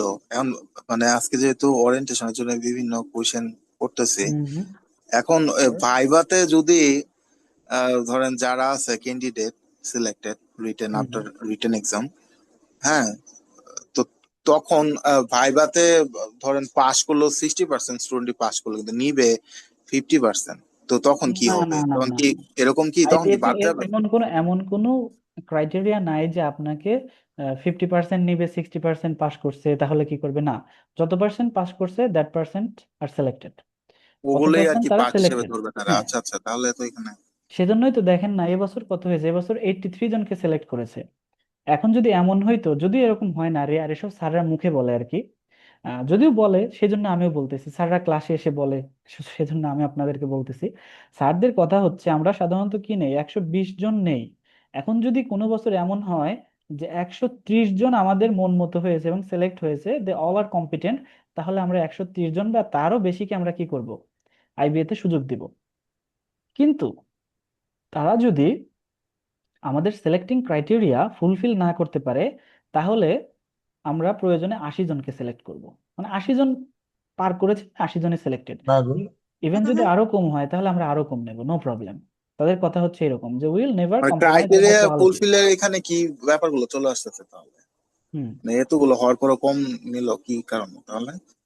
এবার ম্যাথ কঠিন হয়েছে, আমি আপনাকে বললাম না, ম্যাথ এগুলো আপনাকে সহজ মনে হচ্ছে, কিন্তু পরীক্ষার আমি আপনাকে একদম ইজিলি এক্সপ্লেন করে দিচ্ছি বলে সহজ মনে হচ্ছে, কিন্তু আপনি পরীক্ষার না হলে না, গিয়ে এটা যখন অবশ্যই আপনার, চাপ, আসলে ওই সময় এত কিছু চিন্তা করে জি জি, আর করা। আমি তো সবচেয়ে সহজ সহজ ম্যাথ এখানে করাচ্ছি, কঠিনগুলো তো আপনাদেরকে এক্সপ্লেন করছি না আপাতত, যেগুলো পরবর্তীতে হয়তো আমাদের লং কোর্সে করব।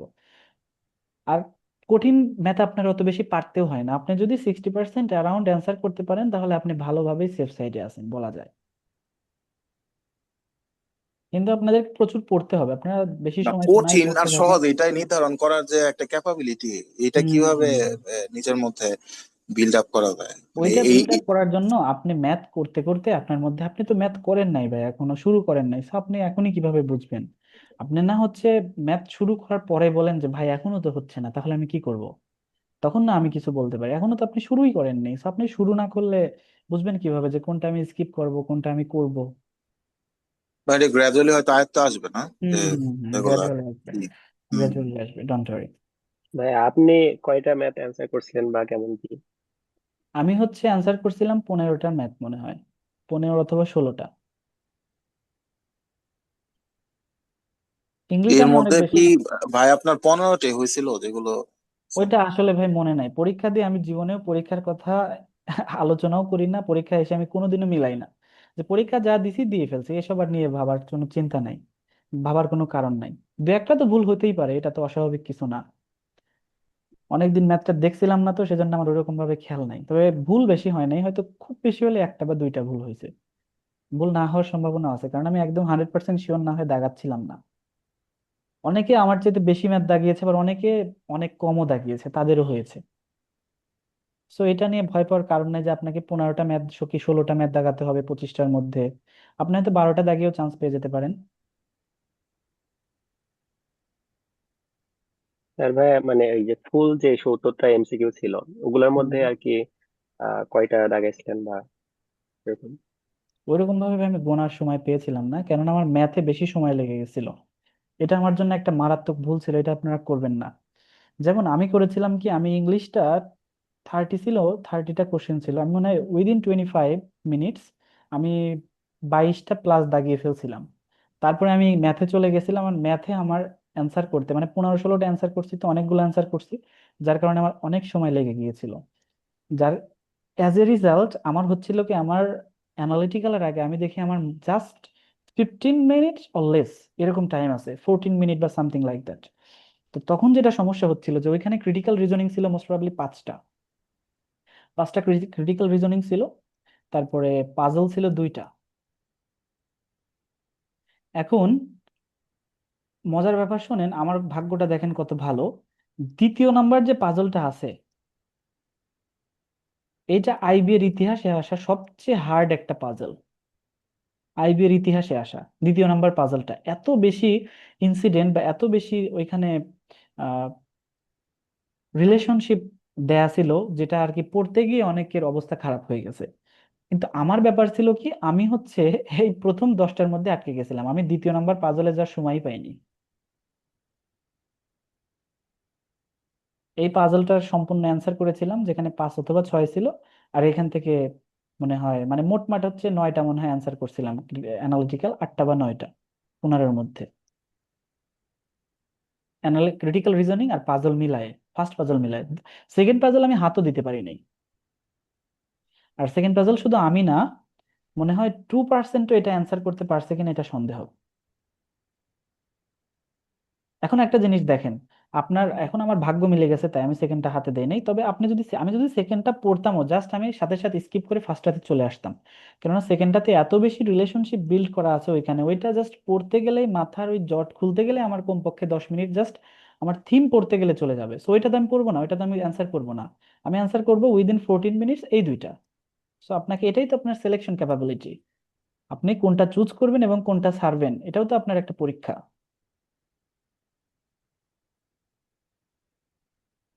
ওয়েল, এখন একটা মজার ম্যাথ দেখি। আজকে বেশি ক্লাস লেন্দি করব না, কারণ হচ্ছে কালকে আমার পরীক্ষা তবে আছে। আইবিএ তো কোশ্চেন দেয় না, তাহলে এরকম কোশ্চেন ভাইয়া কিভাবে ম্যানেজ করেন? এরকম কোশ্চেন তো দেখলাম যে এবার এক ভাই, তিনি পরীক্ষা দিতে গেছেন, তিনি প্রশ্ন জমা দেননি, মানে তার স্ক্রিপ্চার জমা দেননি, তার পরীক্ষা মনে হয় খারাপ হয়েছিল। তারপরে সে ফেসবুকে এই কোশ্চেন পোস্ট করে সে লিখেছে বয়কট আইবিএ। এটা নিয়ে একটা গ্রুপই সে খুলে ফেলছে। আমি দেখলাম ওইখানে গিয়ে অনেক মানুষজন সেই বয়কট আইবিএ থেকে লাইক দিচ্ছে, পোস্ট কমেন্ট করতেছে, হ্যান দেন। আমি সেখান থেকে কোশ্চেনটা রেখে দিলাম। মানে এটা কি নিয়মে আছে? উনি কি এটা ব্রিচ না করলো না, না উনি নিয়ম? এটা, এটা মানে নিয়ম, এটা অফেন্স? নিয়ম না। উনি হচ্ছে ব্রিচ করেছে, এটা লঙ্ঘন করেছে, নিয়ম লঙ্ঘন করেছে উনি। তো এই ক্ষেত্রে কি পরবর্তী ইনিশিয়েটিভ কি হলো এই সম্পর্কে কিছু জানেন? ইনিশিয়েটিভ এটা আমি সঠিকভাবে বলতে পারলাম না। এখন এটা পরবর্তীতে আইডেন্টিফাই ওনাকে করতেই পারছে কিনা, বা উনি একজন সঠিক স্টুডেন্টই ছিলেন কিনা, বা কোনো ওইখানের যে, তবে আইবিএ থেকে কোশ্চেন বের হওয়া টু মাচ ডিফিকাল্ট, কোনো স্টুডেন্ট বা কোনো ক্যান্ডিডেটস এরকম করেছে। কিন্তু আপনাদের জন্য তো ভালোই হয়েছে। It's a blessing for you. না না, এর গতবারও তো মানে দেখলাম কোশ্চেন সব ম্যাথ সলভ কোশ্চেন করতেছে। গতবার, তো ওরা কোশ্চেন হচ্ছে কিভাবে 2019 সালের কোশ্চেন যদি আপনি দেখতে চান, তাহলে 2019 সালের কোশ্চেন আপনি পাবেন না। দেখবেন যে একদমই হয়তো 2-3টা ম্যাথের কোশ্চেন বা ইংলিশের কোশ্চেন সেটা ঠিক আছে, পাবেন। কিন্তু গত বছরও তো না না, দেখলাম, বা এর একটা আগের জিনিস খেয়াল বছর করেন, দেখলাম খেয়াল সব করেন, ম্যাথ। আমি আপনাকে বোঝাই। সেটা হচ্ছে 2018 সাল পর্যন্ত আইবিএ কোশ্চেন দিয়ে দিত। 18 সালের পর থেকে ইমিডিয়েটলি আইবিএ কোশ্চেন দেয়া বন্ধ করে দেয়। সেজন্য 19 সালে আপনি কোশ্চেন পাননি, ওইরকম ভাবে পান না। কিন্তু পরবর্তীতে কোচিং ইনস্টিটিউট গুলা কি করলো, বুদ্ধি করলো, যে হচ্ছে আমরা এক কাজ করি, আমরা কিছু ক্যান্ডিডেট পাঠাবো জাস্ট শুধু কোশ্চেন কালেক্ট করার জন্য। মানে 10টা 10টা করে, বা সে 5টা কোশ্চেন কিছু করলো, 5টা 5টা ডেডিকেটেড এরকম করে। ক্যান্ডিডেটরা আইবিএ তে পরীক্ষা দিবে জাস্ট কোশ্চেন কালেক্ট করার জন্য, পরবর্তী বছরে অ্যানালিসিস করার জন্য। এখন তাহলে তো বুঝেছেন? তাদেরও বিভাগ নির্ধারণ করে দিছে, যেটা ফ্র্যাকশন থেকে আসবে বা এটা হুম হুম আদার্স হুম। জিওমেট্রি, এরকম আর কি। আলাদা আলাদা করে আলজাবরা, মানে এইভাবে তারা আর কি মনে হয় করে নিছিল, এরকম হতে পারে। হ্যাঁ, যে আমি এগুলো নিয়ে আসবো, তুমি এইগুলো নিয়ে হ্যাঁ। এসো, এই তো আর কি। কারণ কোশ্চেনেরও তো প্রচুর ডিমান্ড। সো ঠিক এখন আছে ভাই। আসি, তো এরকম ভাবে যদি আপনি কোশ্চেন খুঁজতে থাকেন তাহলে দেখাই, যে just a moment, late me share another screen.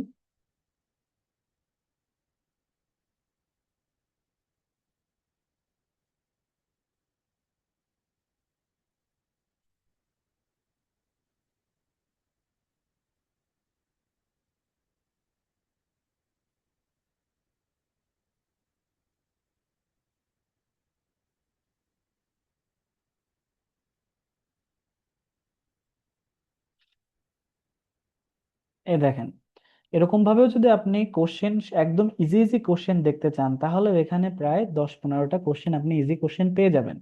যেমন অলরেডি আমরা এই 6-7টা দেখে ফেলেছি, এই যে এইগুলো হামিমের কথা, তারপরে যে 240 -240 এর এটা, দেন হচ্ছে এই যে মাসে সে কত টাকা আর্ন করে, তারপরে হচ্ছে মানে কত টাকা বেনিফিট থেকে আর্ন করে, কত টাকা সে হচ্ছে অতিরিক্ত সেলিং এর জন্য সেলস কমিশন পায়, বা এই যে কত পার্সেন্ট হচ্ছে ভোট পেয়েছিল, এই ধরনের প্রশ্ন, তাই না? এগুলো তো আমরা অলরেডি দেখলাম।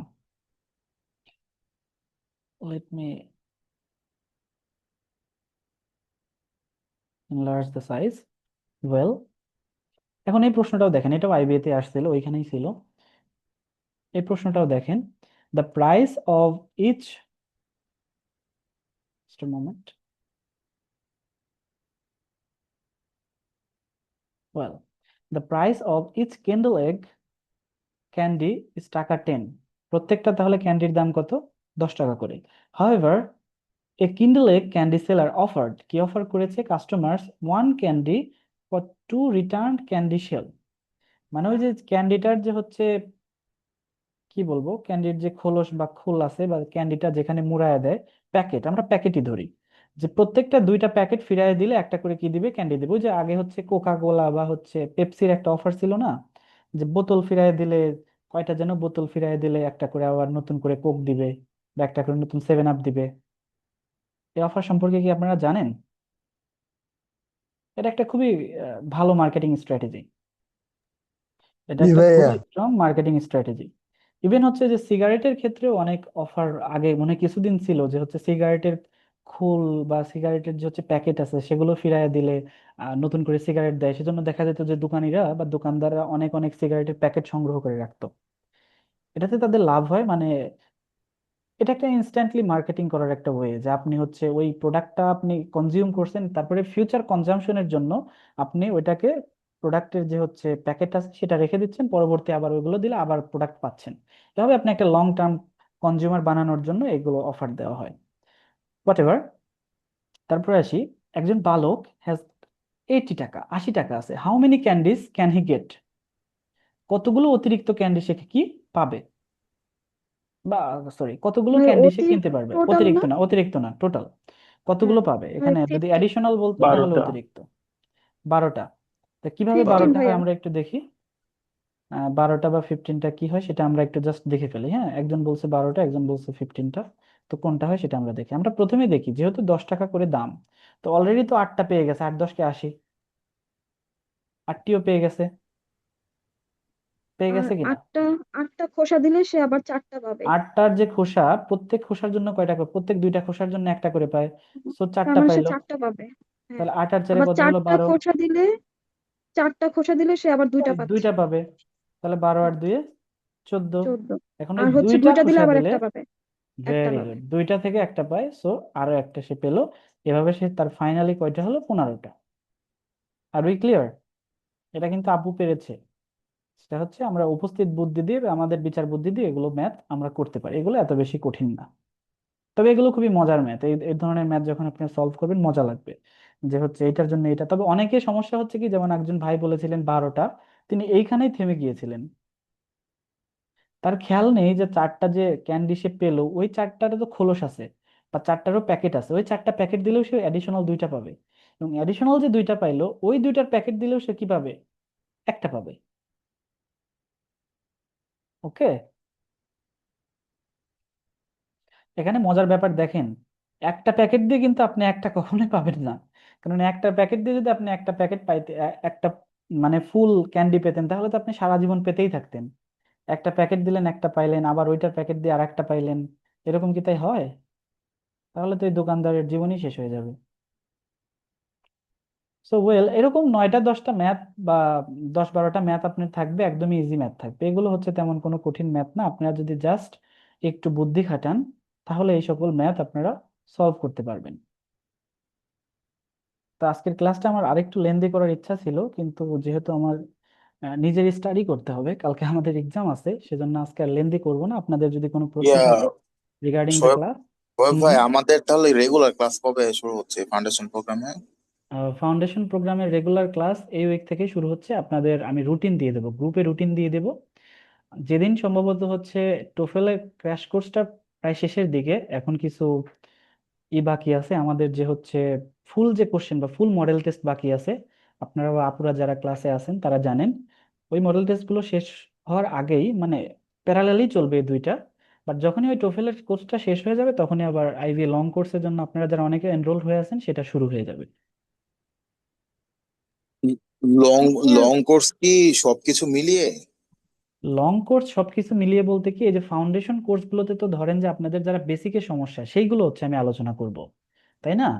আর লং হ্যাঁ, হ্যাঁ, কোর্সটা হচ্ছে যে আজকে যেরকম ম্যাথ নিয়ে আলোচনা করলাম একদম শুরু থেকে ওই ধরনের ম্যাথে আলোচনা করা হবে, কেননা লং কোর্সে তো আপনার ফাউন্ডেশন করার হয়তো বা একটু আধটু আলোচনা করা যাবে, ইনডেপথ অ্যানালাইসিস করা যাবে না, সেই জন্য ফাউন্ডেশন কোর্সগুলো আমি দিয়েছিলাম যাতে আচ্ছা, অ্যাডিশনাল তাহলে আওয়ার্স। ফাউন্ডেশনে আমরা জিরো থেকেই পাচ্ছি, তাই তো?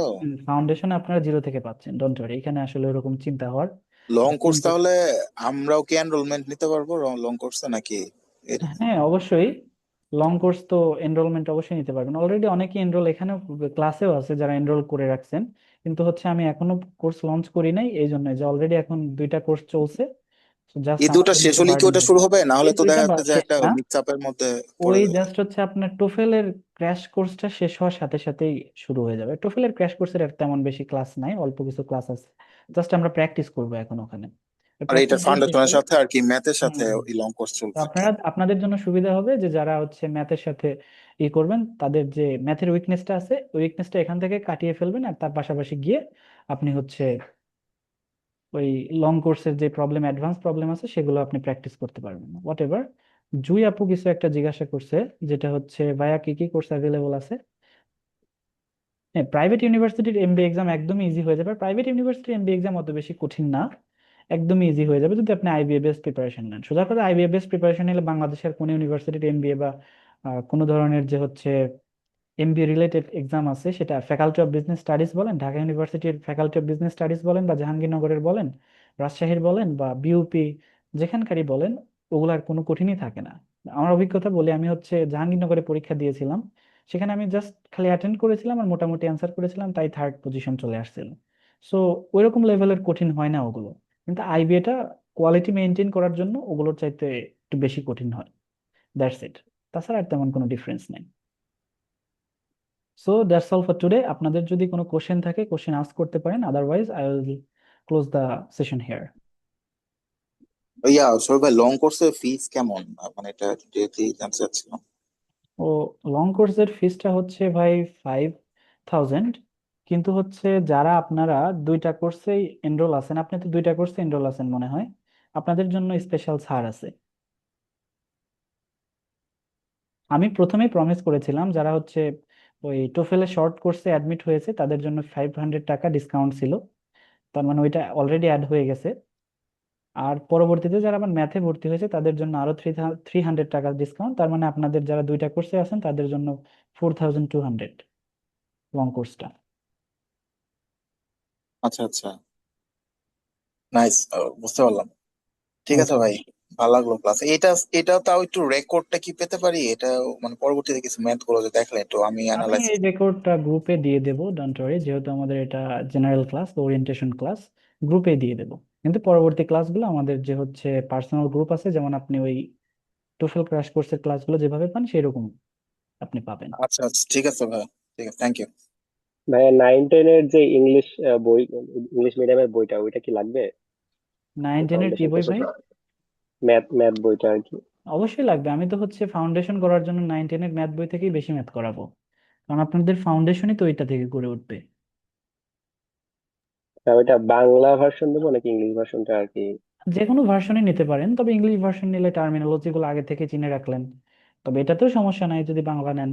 আপনার তো দরকার এখন বেসিক ক্লিয়ার করার, কনসেপ্ট ক্লিয়ার করার, when the concept will be clear then আপনার জন্য ম্যাথ এত বেশি কঠিন হবে না, ডোন্ট ওয়ারি। ঠিক আছে ভাইয়া।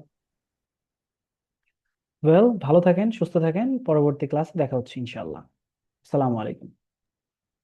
আসসালামু আপু কি? আলাইকুম। ওকে আপু।